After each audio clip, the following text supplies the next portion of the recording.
Questa settimana andiamo in Alto Polesine e visitiamo il Museo Storico della Giostra e dello Spettacolo Popolare di Bergantino.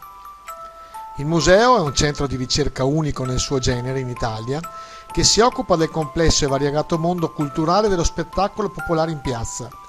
dalla fiera medievale al parco divertimenti dell'Ottocento, con i suoi tradizionali spettacoli itineranti, il teatro delle maschere, dei burattini e delle marionette, il circo, il cinematografo ambulante, le prime giostre mosse a mano, fino al Luna Park ipertecnologico di oggi con le sue vertiginose attrazioni. L'esposizione è prevalentemente documentaria, suffragata da curiosi oggetti originali d'epoca, preziosi e rari strumenti musicali da fila dell'Ottocento, modellini di giostre antiche e moderne perfettamente funzionanti, manufatti artistici, avvincenti storie di vita degli itineranti, stampe e dipinti, immagini e filmati in monitor o in videoproiezioni. Il tutto lungo un affascinante percorso storico-antropologico, dotato dei più moderni strumenti della comunicazione multimediale.